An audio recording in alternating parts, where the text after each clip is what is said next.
Come on, refresh. Refresh. I guess no meeting today. Hey guys, sorry I couldn't make it. Make sure to like, share, and subscribe.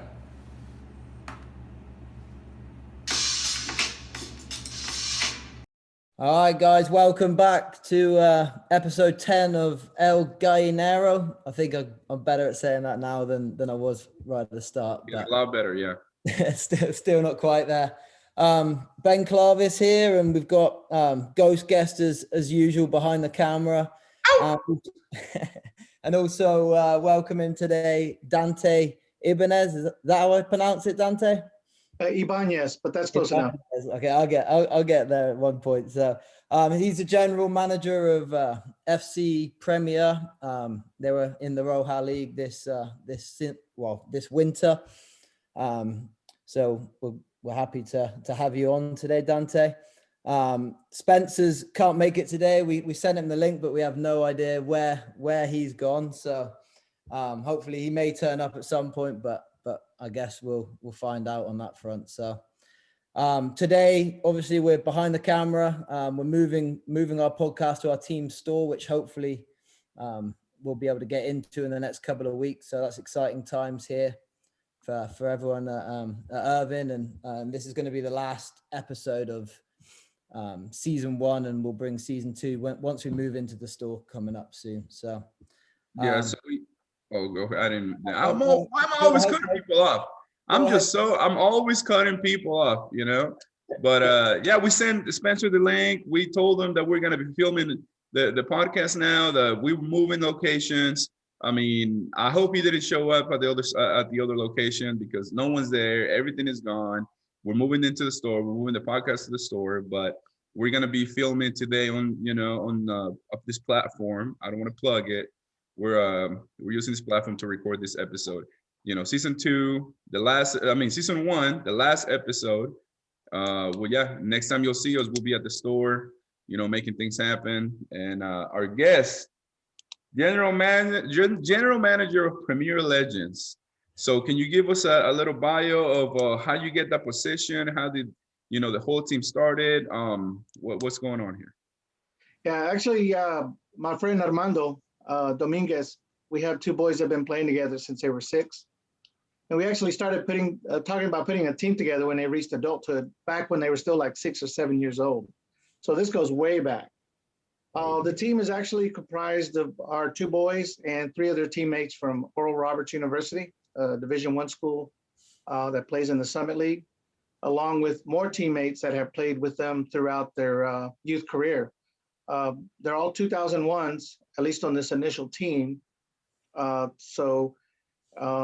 Particularly the FC Dallas 01 Premier team and some of the boys that went on to play on other teams like the FC Dallas Academy team. So we just brought them back together last summer because of COVID. All of their school semesters ended early. I think school got canceled around spring break of last year.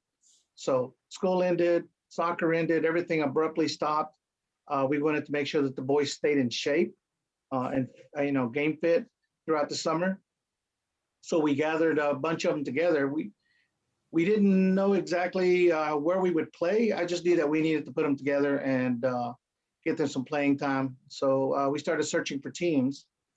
We found some UPSO teams to scrimmage, some North Texas Premier Soccer Association teams. We tried to enter a league and an adult league in Dallas East.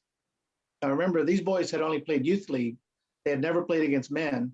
So we were going to throw them to the Wolves right off the bat, which wasn't a big jump since they were playing college. But that's how it got started.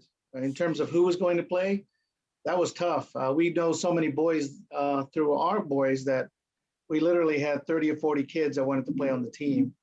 Ultimately, we cycled about 30 boys through the summer through all of our friendlies that we did. That's how we started this team. Nice. So did you guys? So if COVID wasn't the thing, were you still planning on doing like a summer league or anything like that, or was it really COVID that kind of put you into that? Yes, we were going to put something together. We didn't know exactly what it was going to look like. From our perspective, 2 things happened. The COVID actually gave us a head start to start, talking to the boys and starting to think about practices and getting them together, because that was the hardest thing. Even though we knew most of these boys through, the last 10 years or more, we didn't necessarily have all their contact information, but through all the boys talking to each other, we got everything together. The other thing too is the hard part for us is leagues. Who do we play? What level do we play at? Some of the leagues around town, the good ones don't play during the summer. The North Texas Premier, Dallas Soccer Alliance, some of those leagues, they just don't play in the summer. So we had to find something, but we would have done it anyway, just to a different level.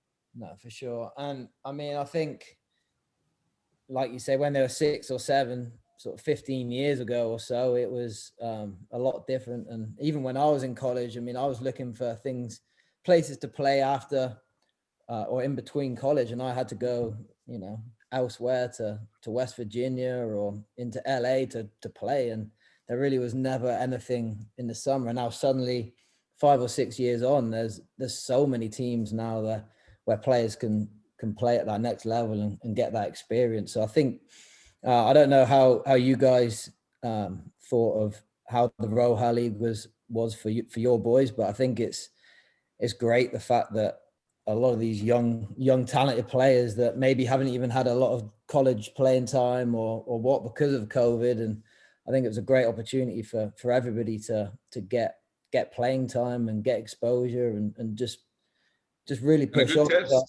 Yeah, it was really good. And I think, how did you guys think of the Roja League for your players especially? Well, from the Roja League perspective, I was aware of it pretty early on. I try to keep up to date with what's happening in Dallas-Fort Worth, particularly since I was looking for teams to play.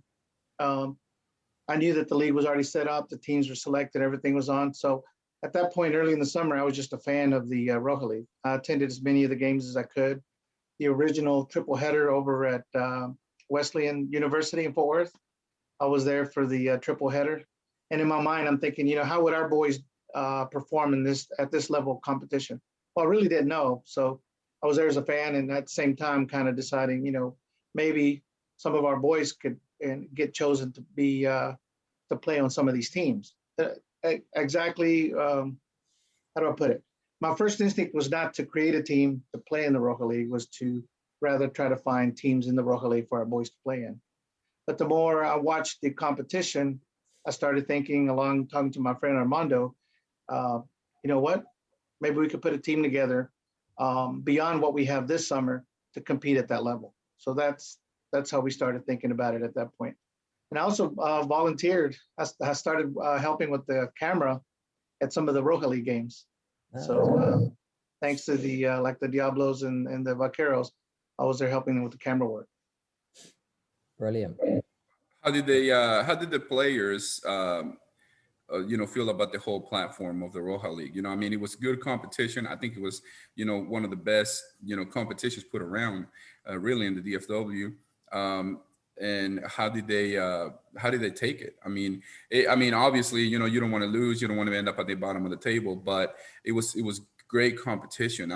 I think they learned a lot from it, right? Or have you spoken to them about this? Oh, absolutely. If we could back up a little bit to the summer Roja League, the biggest surprise to me was the Estudiantes team, because the Estudiantes are a similar age to our boys, and Estudiantes rode through the competition and won the entire summer Roja League. That was impressive because there's so much talent in the Dallas-Fort Worth area.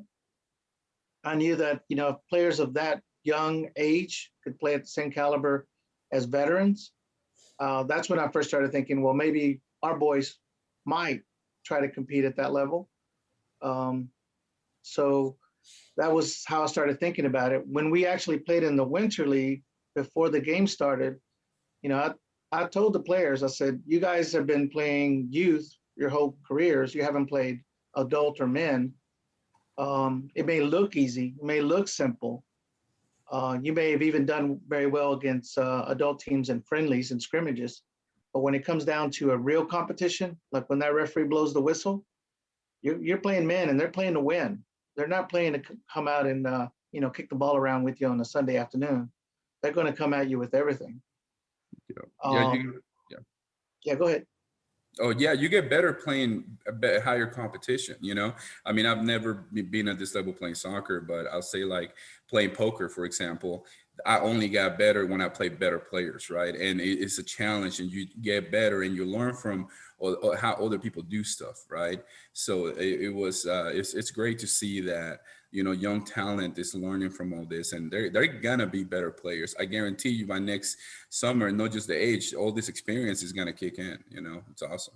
Yeah, I mean, if you look at even over in England in the Premier League, I mean, you have these high quality youngsters at 18, 19 that will be at these Premier League clubs, but they'll go down into League One, League Two, Championship, and be loan players for a season to get that experience playing men's football, really. And that's sort of similar to what the Roja League was for a lot of players there. I think they've played at a high level at DA or in some academy leagues or whatever there is, but it's just a whole different game when you get into men's football, I think. And I mean, you see players like Harry Kane and all that going down, James Maddison going down, and now look at him at the highest level. So yeah, I think the experience is going to be great for these players moving forward. And the more that we can offer those platforms over here that wasn't there, even 5 years ago, like I said, I mean, the better, I think. So what have you seen a big difference, Dante, in just kind of DFW soccer in the last 5-10 years, or what would you think the biggest difference has been? Because I mean, there seems to be a hotbed for talent now, and like you say, FC Dallas always seem to be producing a lot of talent. You got Weston McKinney over there, Justin Che, who we'll talk about later on. I don't know what's going on. Can you hear that? My phone going off. But yeah, so I don't know what you think the biggest differences are over the last sort of 10 years or so that's really been able to churn out that talent. Well, Armando and I, we've had a bird's eye view of what's happened in the last 10 years since our boys went through it. And initially, let's say sub 10 years old, there's a lot of different select leagues all over town. And then our boys joined FC Dallas Premier, which at the time was the highest level at FC Dallas. They were at U12 when FC Dallas started their pre-academy and academy programs. And that's when the Premier team lost a lot of players to that program. And we've seen a lot of these players progress. I think the biggest thing that's helped the best players in DFW is the academy programs from Solar, Texans, and FC Dallas, because those kids are able to train every single day. That to me was a game changer. Two, they were able to filter the best players in Dallas-Fort Worth up into those three programs, particularly FC Dallas. FC Dallas would sometimes take the best players from the Texans and the Solar teams. So as they started gaining quality players, talented players, where they had the best players training together, training every day, even going to school together. They were all going to, Hunt Middle School in Frisco and Lone Star High School in Frisco. So our boys actually played with like Jesus Ferreira, Brian Reynolds was an ex-teammate of many of our players on the academy program. So we got to see it firsthand as the players, kids that used to ride in the back of my pickup truck on the way to practice are signing $500,000 a year contracts now. To me, that's amazing. Yeah, that's badass. There's a kid that used to play for us, Charlie Kelman. He's playing in the Championship League in England. The first time I saw him, he was practicing with our boys over at MoneyGram, and he just came as a kid trying out for the team. And now we look up and he's, we watch him on BBC, watching the highlights, goal of the week and things like that. Same thing with Jesus. We saw him, a week ago, scoring for the U.S. national team. So, and these kids, they're all the same age as our boys. So I think Dallas has a lot of talent, has a lot of programs like Solar Texans and FC Dallas that are doing a lot to improve things. In the non-academy, like a couple levels below, the North Texas teams dominate all the regional leagues in the Oklahoma, New Mexico, Louisiana, Texas area, completely dominate. When we go to regionals, all the North Texas teams, they dominated regionals and send a lot of teams to the national tournaments at academy level, National League, ECNL. And, the smaller clubs that are the independent teams like Sporting United, they have some crazy talented players and excellent coaches.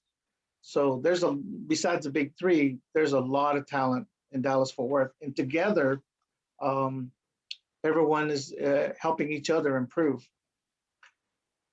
Yeah, absolutely. So, let me get something straight. So Armando is the head coach, right? And Yes. And you're the assistant coach. Yeah. So while he's coaching, I'm running the camera work. Building talent. We're building men over here. So I got a question. Whenever I went to one of the games, like the fans, they're always talking crap. We're always throwing out refs, players. It's a good. I like it. It's a good atmosphere. I think players like it.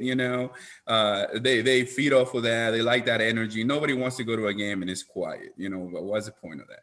So, but I want to ask you something since you deal with this at this level and Armando as well.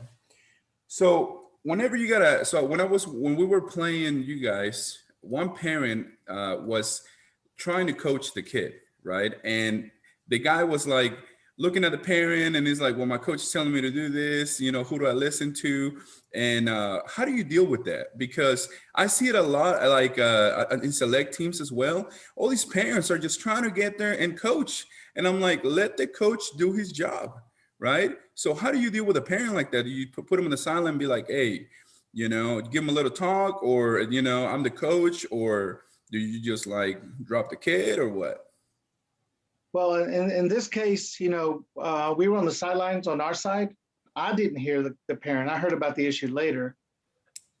One of the things Armando and I did when we started talking about the team was we're going to deal directly with the players. We're no longer dealing with the parents.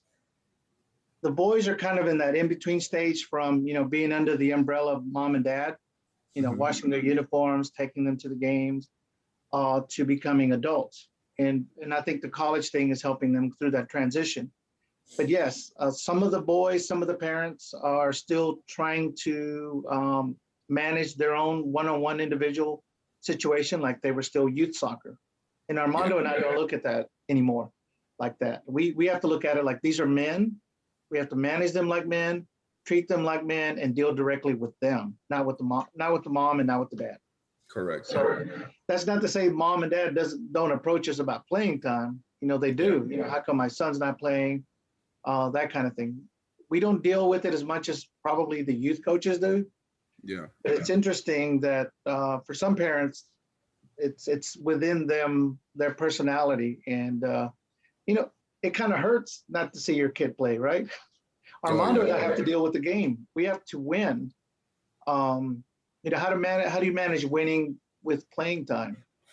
I'll give you a specific example, 2 examples. Armando's son and my son do not start on this team. We run the team. Could we start them? Absolutely, we could. Could we give them 90 minutes of playing time every game? Yes. But do we? No, because we have to make sure the team comes first. And it's not always an easy thing to manage.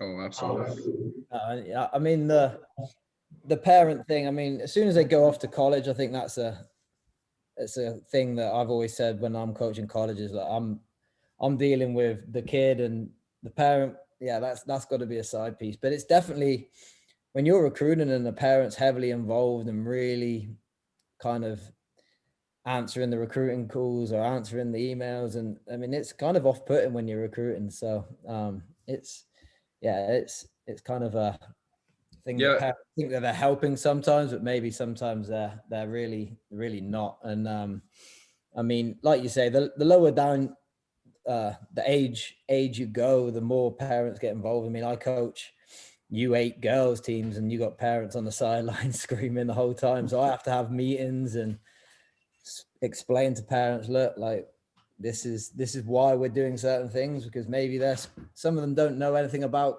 soccer, have never played soccer before in their life. They think just lumping the ball forward's a good thing. So you've got to try and educate, I think, the parents. And I think the more you educate the parents on that front, the better, really. And hopefully they can kind of understand where the coach is coming from. But I think at the level like the Roja League and that, I mean, I don't think parents should be, and kids know what's right and wrong and what their coach wants at that age too. So I don't think it has much of an effect, really.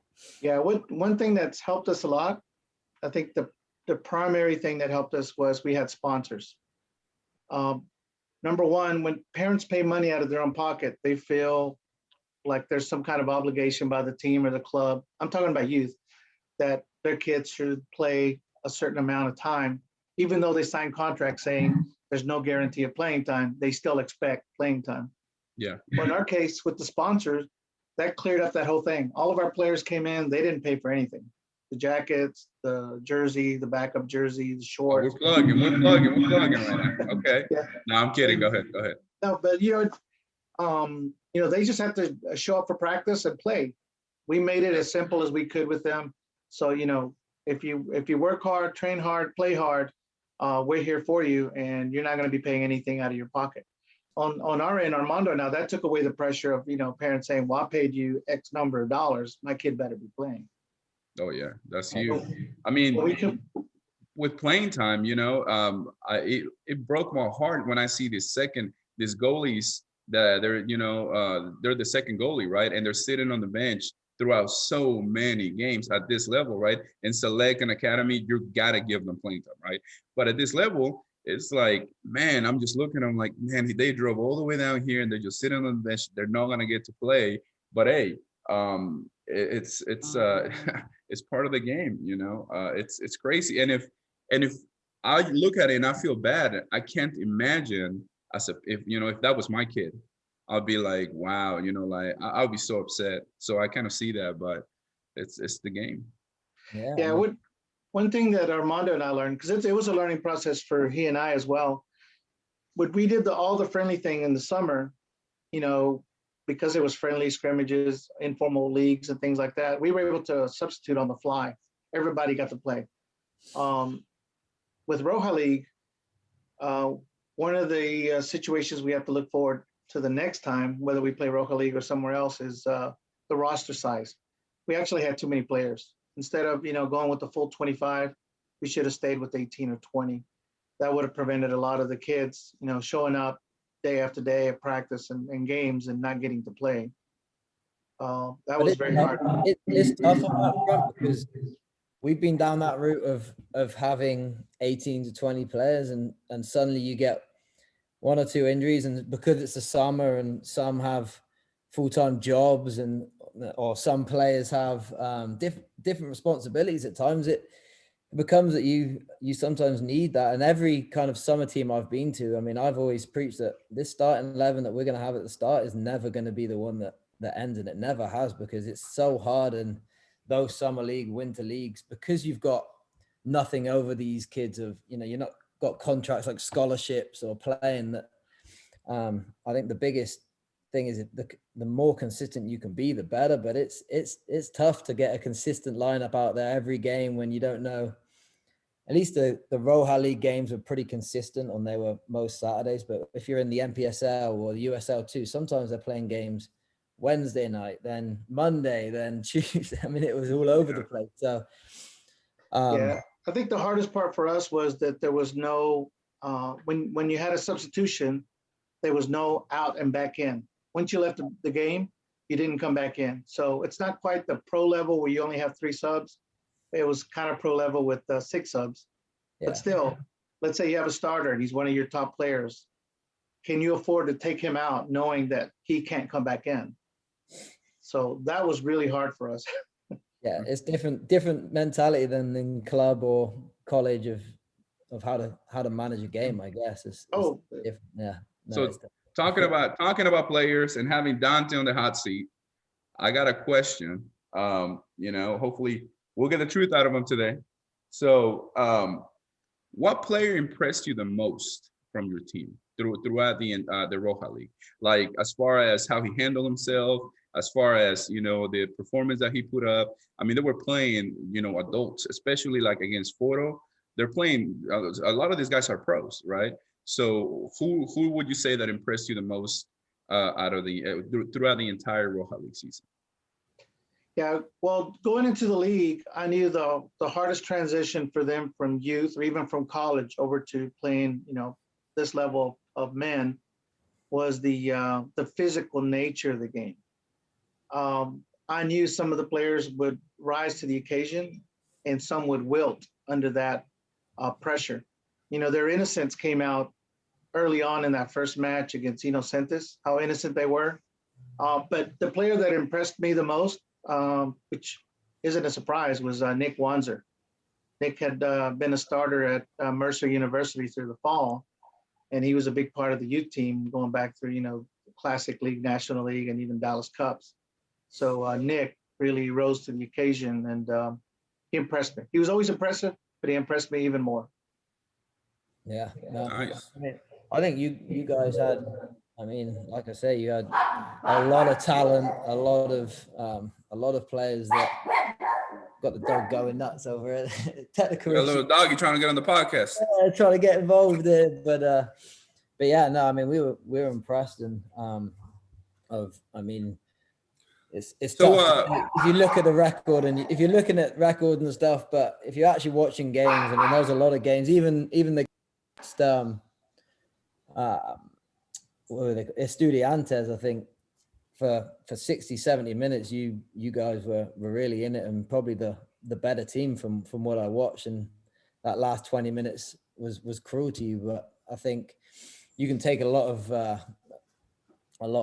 credit out of how you guys performed for most of the games, I thought. And it wasn't that you weren't in pretty much every game that you played. So definitely, from my perspective, we underperformed in terms of points that we gained on the table, but in terms of experience and knowledge, we got what we needed to find out who could play at this level and who couldn't. Armando learned a lot. I did. So the next roster will look and feel differently. How we play in the next type of league against players of this caliber will be different. To give you background on our boys, throughout their youth careers, they've won almost everything. They've played National League. They played in Dallas Cup finals. Many of them played academy. So they're used to playing an offense type of game where they hold the ball, possession. At the youth level, the fields are pristine. The referees control the game. It's more of a polite soccer. Even when we play tournaments in England or Ireland, youth is totally different than playing against men. It's a huge jump. Jump. We weren't just playing men, we were playing Roja League men. And you actually have to be at the games to see the physical nature of the game, how fast it is, how physical it is. If you watch it on YouTube or Facebook, just like if you watch the EPL on TV, it looks easy, right? You get the ball, you pass it. But when you're on the field, those games are hard. They're fast, they're aggressive. You have to be able to go 90 minutes, and you can't be innocent. You can't be nice. You can't be sweet. One thing that I've known.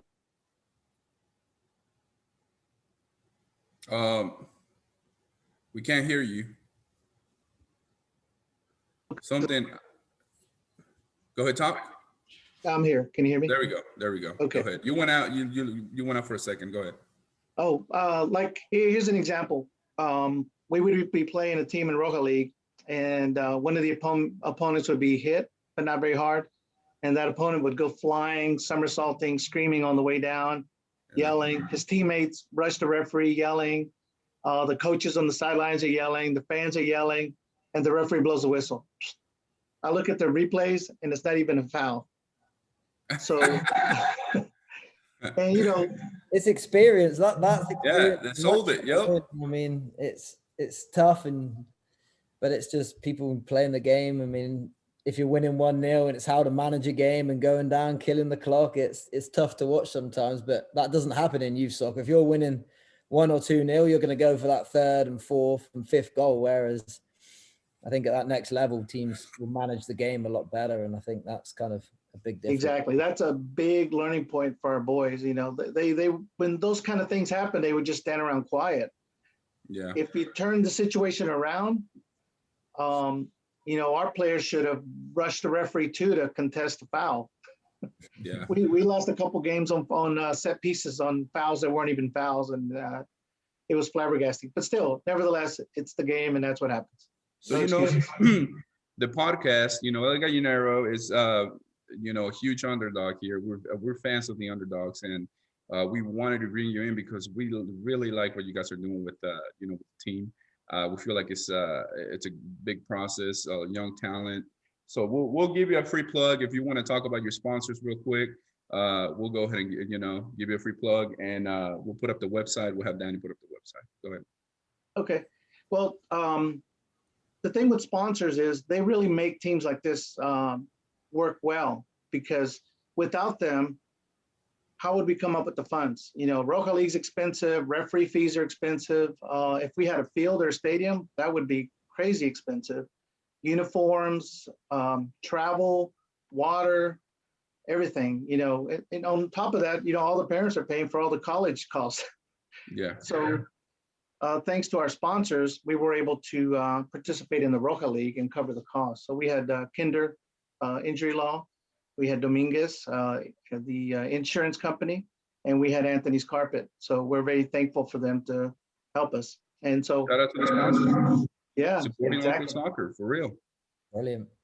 The so one big question I've got is what your kind of plans are moving forward with the team, and whether you're looking to go back into the Roja League, or kind of what you guys have got planned up next. Obviously, COVID's a bit of a nightmare, so it's hard to really plan. But have you guys got any other ideas of what you're thinking of doing with that team? Yeah, what's next? What's next? Let's hear it.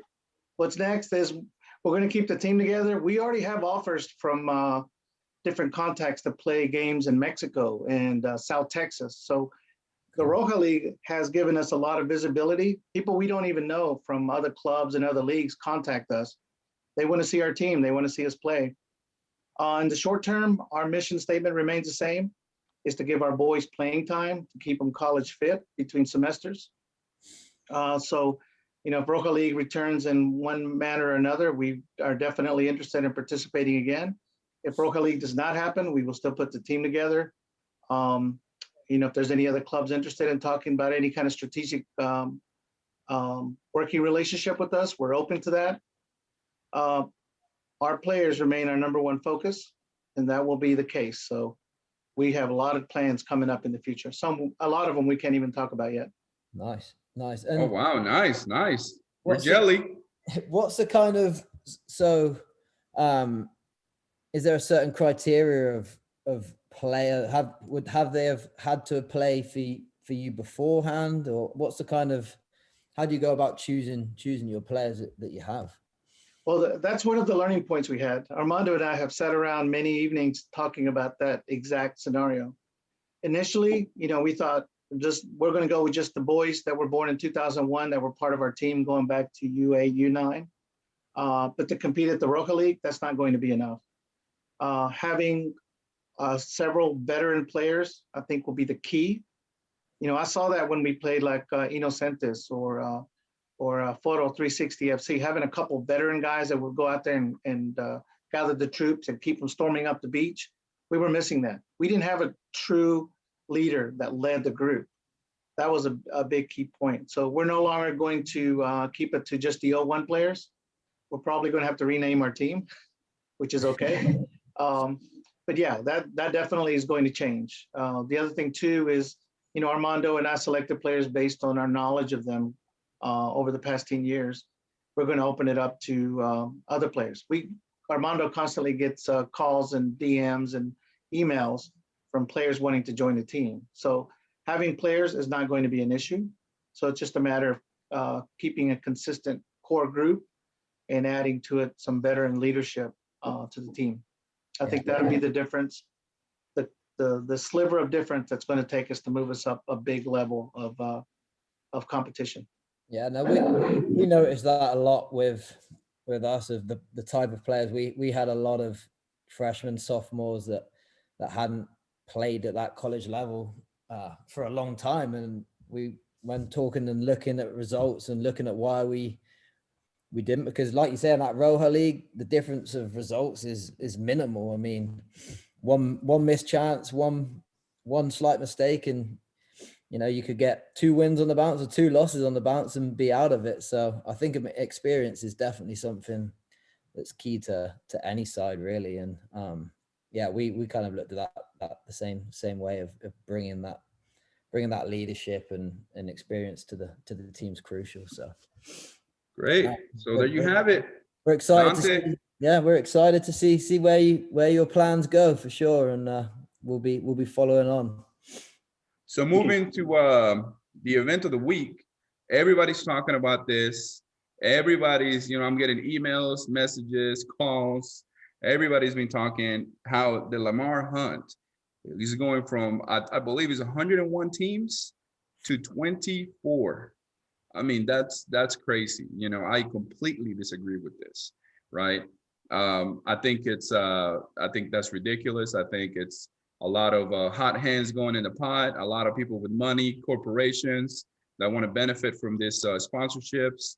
I don't think it's fair. It's leaving the little guy out, but it is what it is. That's why there's not a lot of respect on it. I think the NISA people are really gonna capitalize on this, on that cup they have going to take your team pro. What's it called? The NISA Cup? Is that what it's called? Yeah, I think the NISA Cup is the NISA Cup's going to be something that's before the season, though, right? Yeah. I think the NISA Cup is almost like a pre-season cup before the NISA League starts. But yeah, I'm interested to see how the NISA League goes, because I mean there seems to be a lot of teams moving to that NISA League, and kind of interested to see how it does. There's a lot of leagues over the past sort of 10 years that have really tried to push and go pro and everything. And I mean, I'm interested. I know a few players that have just kind of signed contracts there, so it'll be interesting to see how that league goes. And there's a big opportunity for any leagues right now to take it, because I don't think there's any one sole set league that's completely taken over right now. So it'll be interesting. Do you have any details on this? How many teams in 25? Is it 25, Dante, or do you know anything about this? I just know from reading on this article. So from the U.S. Open Cup, from what I remember reading, was I think 2 teams will come from the level that you guys are in, the NPSL, and then 2 teams from NISA. The rest will come from USL levels and MLS. Yeah. So my perspective is they left out all the little guys, which is the meat and potatoes that have always been part of the U.S. Open Cup. Yep. And the Rayados, what's that name of that team? The Rayados, is that what it's called? Yeah, Rayados that have been in it. I mean, the whole point of the Open Cup is to give these amateur teams just an opportunity to go and compete, and it's tough. And I also saw stuff that they might have to shorten it even more, and then they'll knock even more of the smaller teams out of it. So it might as well just call it the MLS Cup again. And I wonder who's gonna make this. Who's gonna pick these teams from the NPSL, because they didn't have a season last year, right? So it's not like you can get the top 2 teams or the champ and send them out. So who is gonna, is gonna be people from the board or what? Well, they probably have to go all the way back to the performance in 2018, 2019 to find out who they think are the better teams at that point, and move them forward now to 2021, because there was no 2020.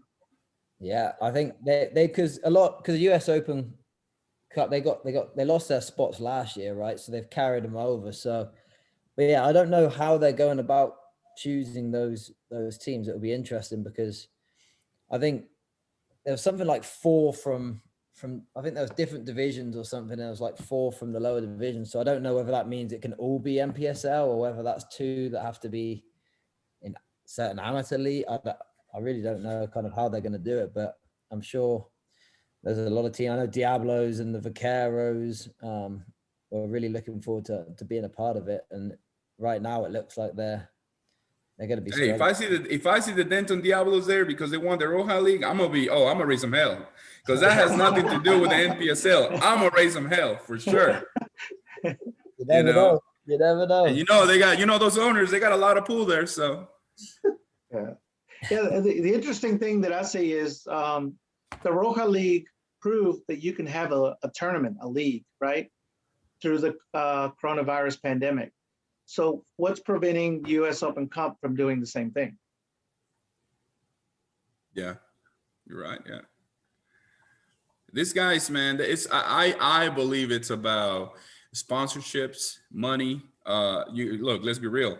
They if it's less team, it actually makes sense for them to do like they can charge more to the sponsors, because people are they're gonna sell them when they're talking about it, there's more hype about it. People are gonna be more interested. I mean, they can spin it however they want. I think just cutting that many teams is just pathetic. That's really, really messed up. But because it makes people dream, like we want to be on there and play. Let me try to, get to the final 16 or whatever and play against the Houston Dynamite or whatever, whoever they are, and, try to win it. But that really sucks. It really, really sucks. It does. And then that's the thing. Some teams, you only get one opportunity to get into that US Open Cup, and now they're going to have to re-qualify for it all again. So they'll have to go through the whole process if they don't make it. And like for some teams, it's a once in a lifetime opportunity, and to get that kind of taken away is tough for sure. So moving on to player of the podcast, we were talking earlier, and we're gonna give it to we're nominated. We're gonna give it to that. What's his name? Chi? What was his name? Che. Justin Che. Yeah. Yes. Justin Che. Is it Justin or Jason? Justin Che. So you guys are gonna have to take over this one, because I saw he went to Europe or something. Yeah, Dante knows him better than me. So Dante, you can take over, Dante. Well, I know of him indirectly. His dad, Che, coaches FC Dallas team. He actually had multiple teams, but one of the things we always ran into was Che's 2001 before it became a 2000 FC Dallas team. I think Che played professional, and he always had terrific teams. His teams were not Premier or Academy, but they would still be the type of level that would defeat Academy and Premier teams. And I think he lived or was born in Germany, the dad, at some point in the past. Anyway, his son, Justin, who's much younger than our boys, I've seen him kind of running around the field when he was younger. I really don't know much about him. But I think it's a great big thing for the club. I think I saw some social media from MLS and the U.S. national team that FC Dallas is putting a lot of players in Europe. I think that's a testament not only to the club of FC Dallas, but all of the talent in North Texas, because a lot of the talent from the feeder clubs, the Independents and the Texans and the Solar, many of those players ultimately end up with FC Dallas.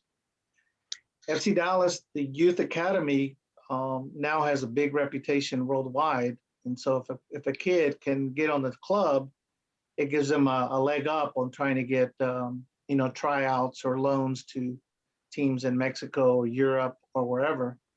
So this is a great big thing, following on the heels of, Brian Reynolds and Reggie Cannon and so many of these MLS players from FC Dallas.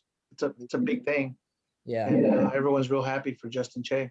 Yeah. No, I mean, from what I know he played for North Texas soccer in the USL 1 and really performed well there.